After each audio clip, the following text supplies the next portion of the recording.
Hello,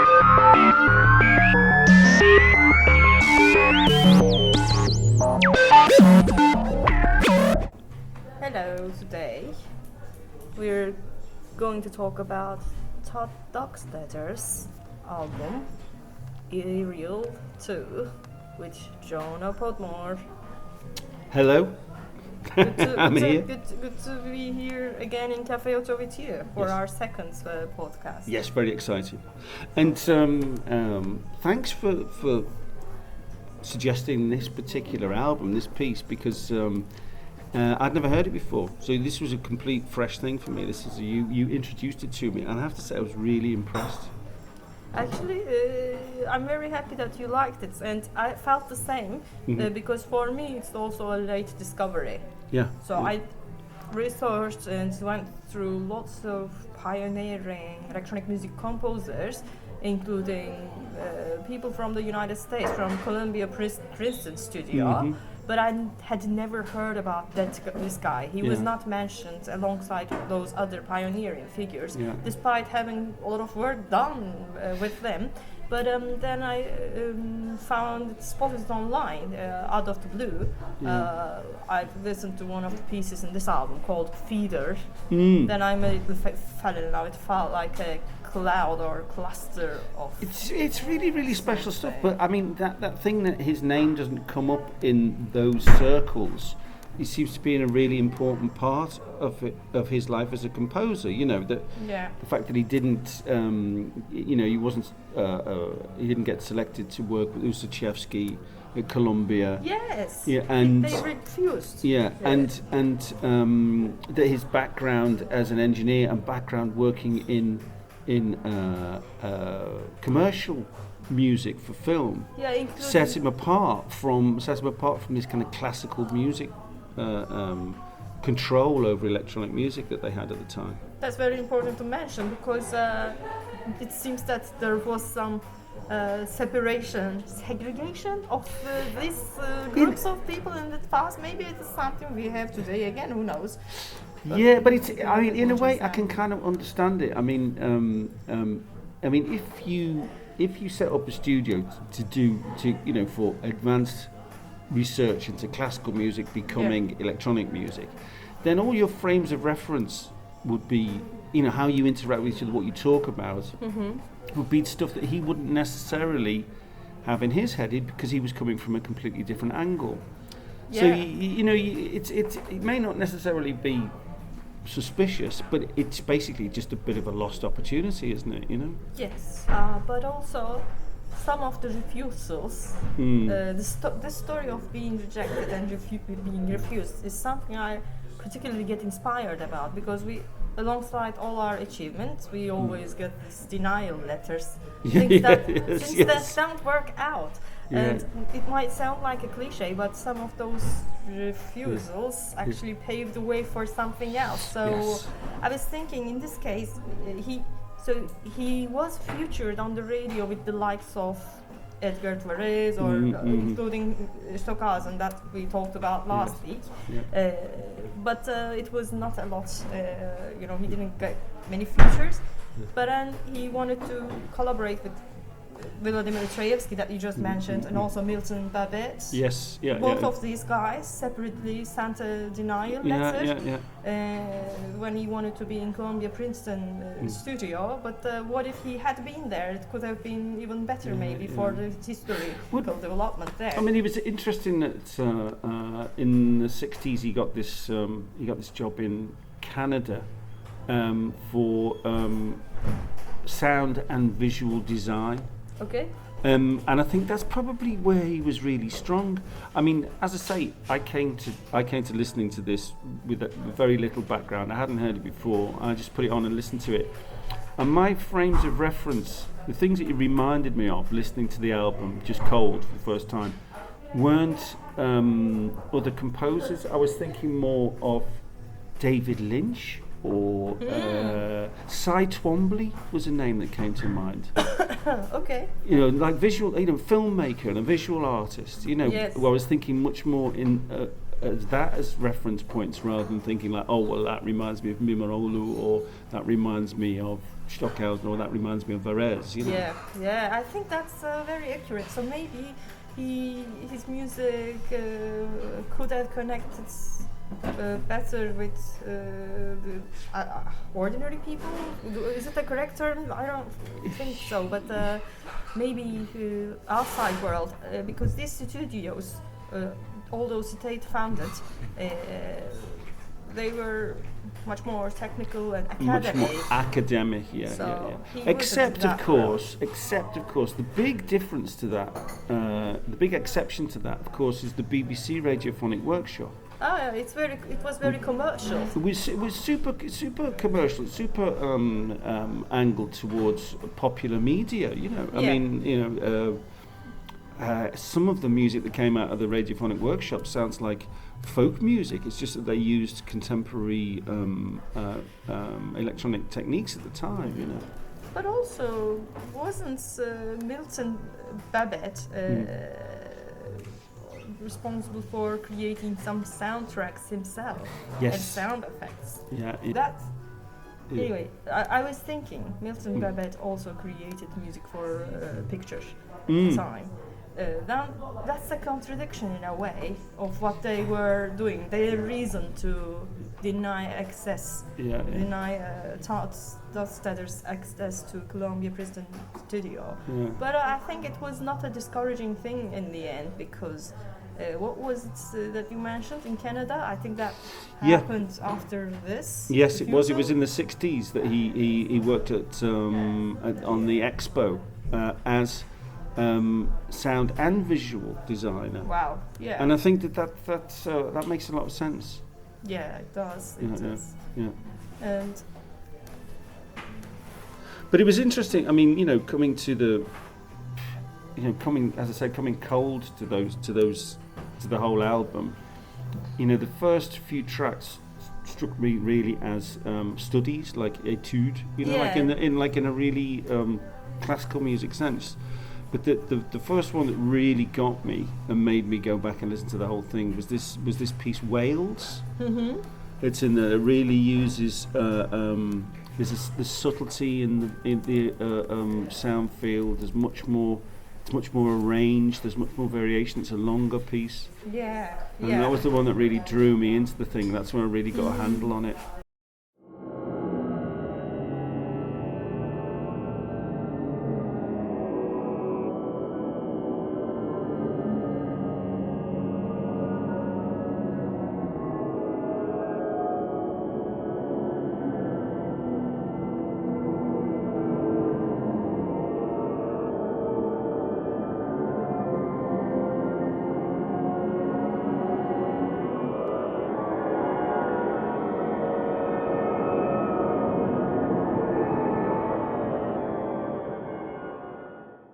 Brilliant. Yeah. Actually, I agree with you in calling the something like etudes, because that's the starting point. That was the starting point, and he had a long break from creating these things, and he was using radio waves for this. But then, when he got back to creating music, also when he returned to doing that after invitations and some enthusiasm finally, he decided to incorporate those things in the computer digital environment. So he had lots and lots of recordings and maybe etudes we call. So these are basically created from those etudes. Well, what was really nice reading an interview with him earlier on was that when he worked at which studios was it? UPA Studios? Yes, UPA Studios, yes. which was the in Hollywood. He was basically doing soundtracks and Foley for cartoon. Tom and Jerry. Yeah, and Mr. Magoo. I mean, and he did. Of course, in those days, they were recording onto optical sound, so there was a visual representation of the sound straight away that he was editing from looking at the waveform. And it's really fascinating that these pieces from the 90s going into the noughties whatever, so that's like 50 years later, was going back to this visual reference that he could see the waveforms again. Oh wow! Yeah, all the way in the middle of his career, he was working on tape. Where you literally you just got to depend on your ears, you know. And so it's funny that it was a kind of return to an earlier working method in a way. Yeah, yeah.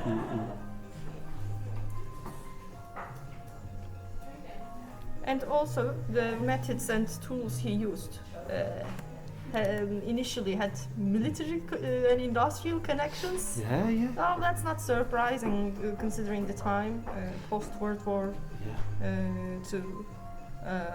And also he had access to all these things before the 1940s when magnetic tape was not very much available in the United States as opposed to Germany. Yeah, yeah. The Nazis. But they had wire record. I think he used wire recorders. Wire singing. And then there was 3M were producing paper tape for recording onto really early, and I think he had access to that. But it's interesting for me actually. I mean, this album. From my background, as working as an audio engineer for years, was the first two, particularly tracks 2 and 3 on this album. I can hear loads and loads and loads of one particular piece of equipment. Eventide Harmoniser is on everything. And it's this wonderful machine. I mean, I think it's probably an H3000 because they were released in 89, the H3000 became available. It could be H910, but that's going back a long way. That's back into the 70s.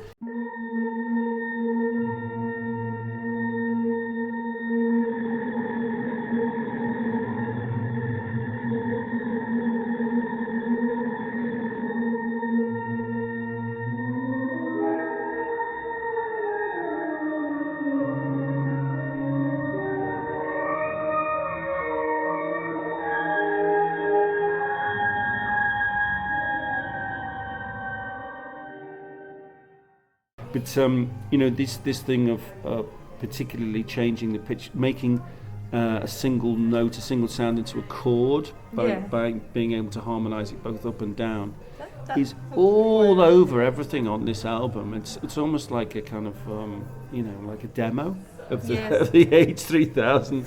Yeah. Wonderful machine. Yeah.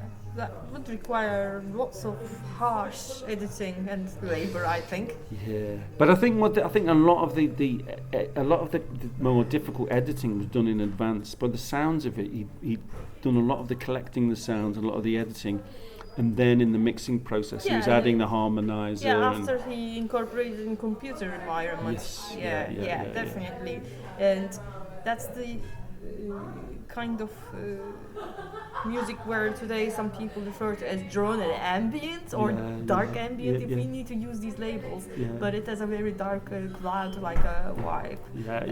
I think I don't know if that was a deliberate choice, but it links to the kind of the whole romance of shortwave radio. The shortwave radio has got, I mean, all the sounds on this album are all derived from shortwave radio. And shortwave has this really romantic reference to like surveillance, and it was the military thing. It's a way of long-range communication that couldn't be censored. No. Then you've got the whole thing of the bands between, the intermodulation between different broadcasts, creating third things, very much like Stockhausen's work in telemusic. Also, he did a piece called Kurzwellen, shortwave, and Holger Schukai from Cannes. I mean, he was the first one to really use shortwave in popular music. I mean, he put down the bass. They had to get another bass player because he just wanted to play the radio. And there's some great footage of him just playing the radio on stage. Yeah, it sounds like it has a sort of mystery in its own nature. It's in the nature of this sound source. Yeah, absolutely. And the fact that the romantic idea that the only way shortwave works is by bouncing it off the ionosphere in the atmosphere. So this idea that you're using the atmosphere, to be able to create your sounds and your music. It's really quite it's just really attractive, very rich source, isn't it? Yeah. And these albums were later, this collection of sounds were released by Sub Rosa and Important Records. Yeah. And otherwise, I don't know if Tod Dockstader himself would decide to publish all of this. He had so much work that's worth mentioning among the pioneers, and I'm happy we are taking this opportunity to share this information with people who may not know about him at all, just like us before. Yeah, absolutely. Well, I mean, it's interesting, the role of radio in his whole career. I mean, there's this weird story that he had eczema, horrible skin disease, when he was a kid, which meant that he had to spend a lot of time in recuperation or in darkened rooms and stuff, so he only had the radio to listen to. So the radio represented sort of freedom for him, and that's kind of introduced him to a whole world of sound that you can. It was his way out from the dark room. That's it. Yeah. And and it's also interesting that from a distribution point of view, was that the reason why his pieces were being played on the radio next to Varese and Stockhausen and whoever, was because he was literally just turning up at radio stations with his tapes and saying, put this on your show. Yeah. So it was much more. He was much more about getting his pieces played on the radio was much more important to him, I think, than CDs and records and concerts. Yeah. He tried very hard. Yes, he did. He worked very hard, didn't he? Yeah. And I think the Gotham studios, his work there, in a way gave him access to work on these things in his own way, even if it was like he was working at nights when nobody was there. Yeah. When it came to this type of music, as opposed to the commercial foley stuff he was producing there. Yeah. Yes, I mean that's a really important thing, isn't it? It's musicians and artists getting access to the equipment. Yeah. It's often at night, but also the thing with nighttime, of course, is that nighttime is when shortwave radio is much more interesting. Oh, that's very important to mention. Yeah, he was working at night. Yeah, and if he was a real radio buff when he was a kid. It was that you get used to a working environment where the most entertaining and interesting stuff is happening at night. Yeah. Because it works better in the winter as well, shortwave. Oh. So it's so related to the atmosphere that. Maybe you were going to work on a shortwave piece after this. There you go. Yes. Yeah. Before the spring inspired. starts. Yeah. Well, one of the tracks that really stands out for me is a track called "Still."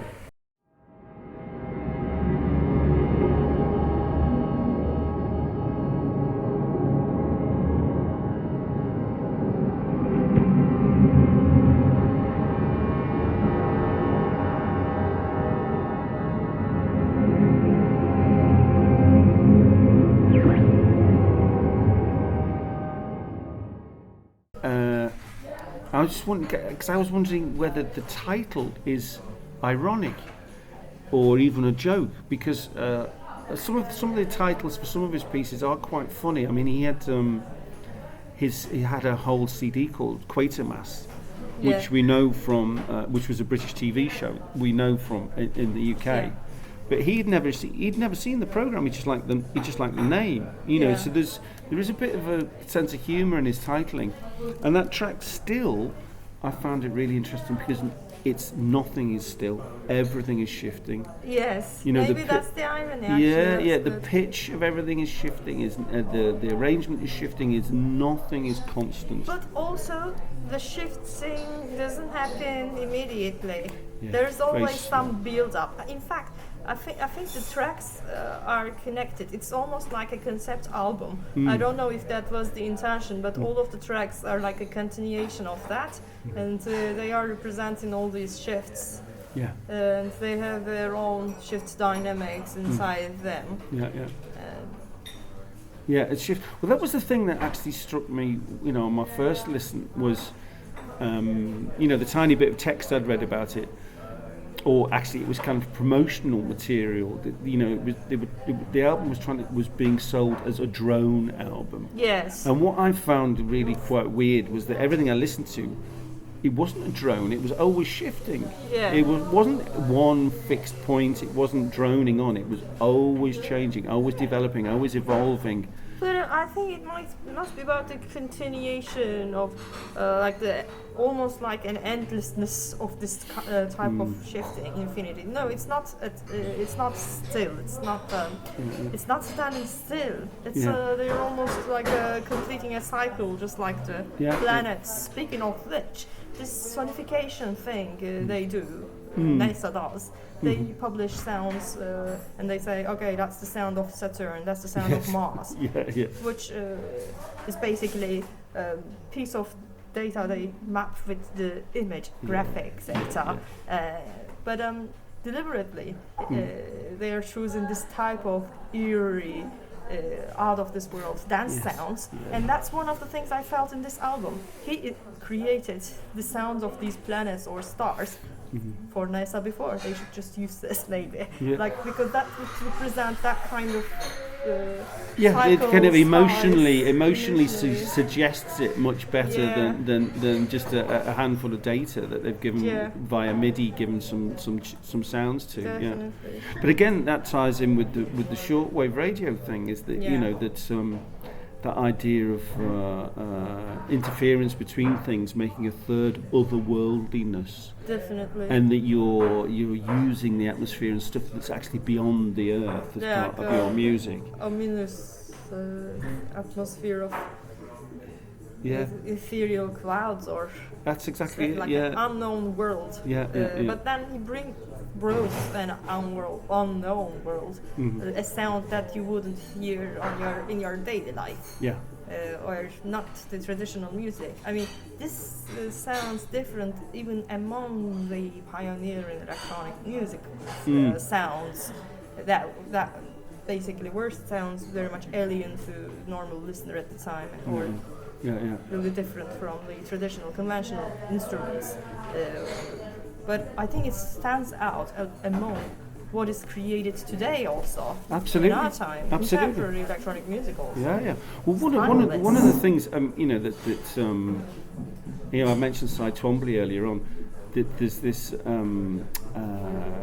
the word, kind of coding and cryptography going on. You know, and with the way that the voices are disguised and alienated. There's a lot of human voice on this record, on this album. Backwards. It's all distorted. It's all distorted either through the shortwave reception, through the distortion of the means of the broadcast and propagation itself, or by but it's always codified. It's not comprehensible. You can tell it's a voice, you can't tell what it's saying all the time. And there's a sense of hidden information, of secrecy, it makes it much more romantic in a way, you know. It's much more alluring. You know, you can't really pick out what they're saying, but you know they're saying something. It's not intelligible. That makes it more musical. Like lots of superimposed, juxtaposed pieces of sounds and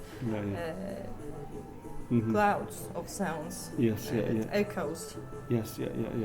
And you know, and clouds of sounds and echoes or whatever. This is all stuff that you get when you switch on your H3000 harmonizer. You know, I mean, that's really why you must have jumped at the chance of using one of those things.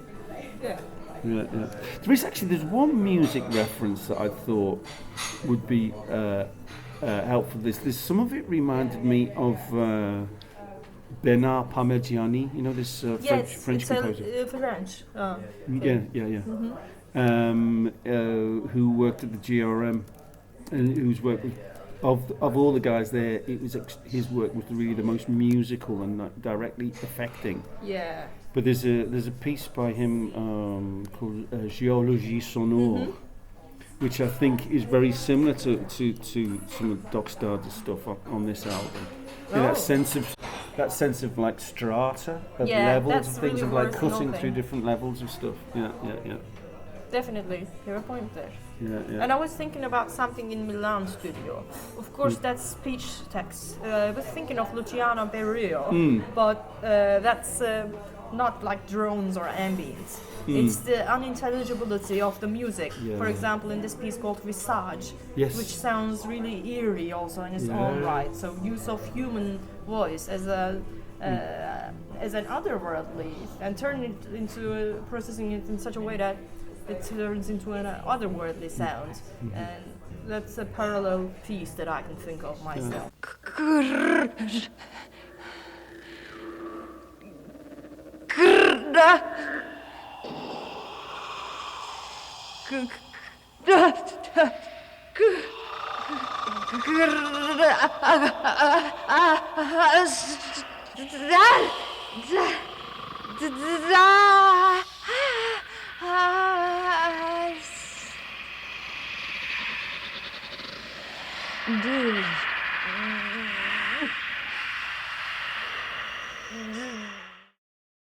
But again, you see, I mean, something that separates Dockstader from the real academic classical electronic music is that he's willing to use regular rhythms. You know, so there's a couple of tracks on here that sound like Terry Riley almost. Yeah, more musical. Yeah. And then there's that track. There's a track towards the end, Knock. Yeah. Which is really, really about drumming, and really is, of course, it's all derived from shortwave, but it's super, super regular rhythms. Or like Moondog. Yes, almost, yeah, absolutely. And there's that track, Piccolo, as he's using the Morse patterns in the Morse code to be very musical patterns, like in minimalism, like Steve Reich or Terry Riley or whatever. Yeah. You know, so it does have a much more maybe commercial isn't quite the word, but much more of a popular music world to it. Or without any hesitations to sound in a particular way. Yeah. Because I came across instructors or people in the past that said, "Oh, I can sound something groovy in there." Get rid of it. Yeah, Kill it. Like that. I might be exaggerating it, but that might be the thing. And the Morse code as music, as a source of music, it's also something we saw in Russia's music, YYZ, which is this airport's code in Canada.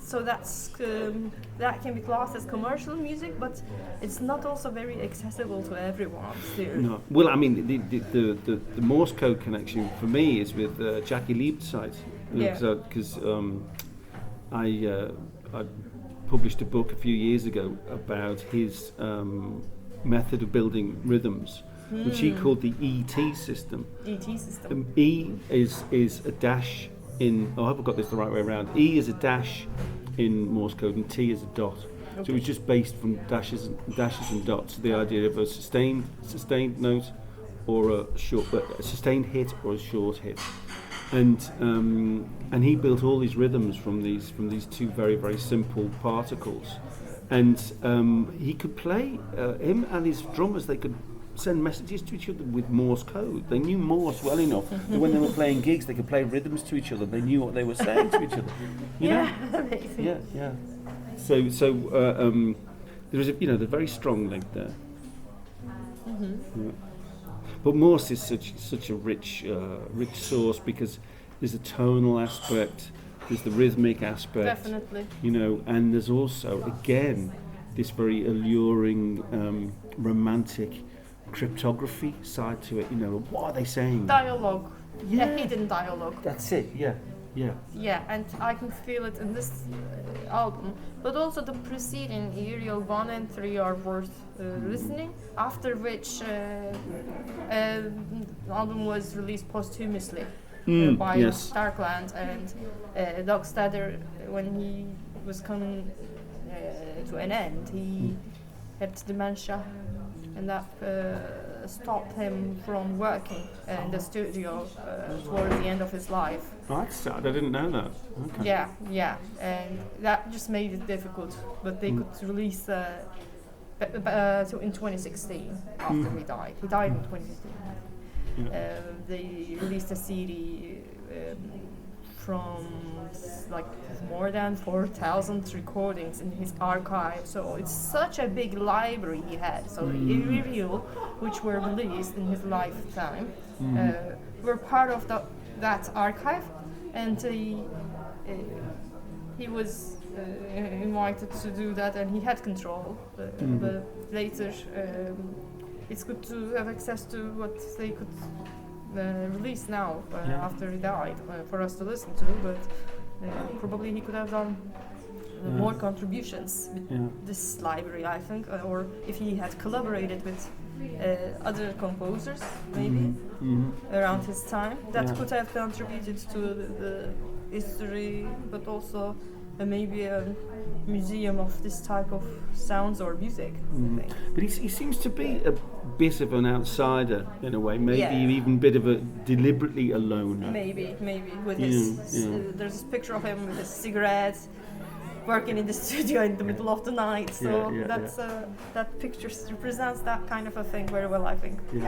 There's a nice story about him and smoking. Was that he when the first time he got to use a wire recorder, he was told that you could only use it if you smoked, because you need to use your cigarette to melt the wire to do edits. Wow. So that was him right from the beginning. There was this relationship between editing sound and smoking. Yeah, okay. He loved editing sounds and he loved smoking. That sounds like he was having that sounds like a short life.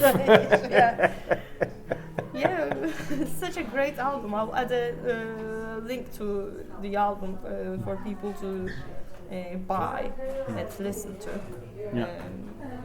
Thoroughly recommended. It's a really good one, isn't it? Yeah, great to discover it, even if it feels late. I feel late to find out about it. I hope our talk today helps others find out about it and enjoy it. Excellent.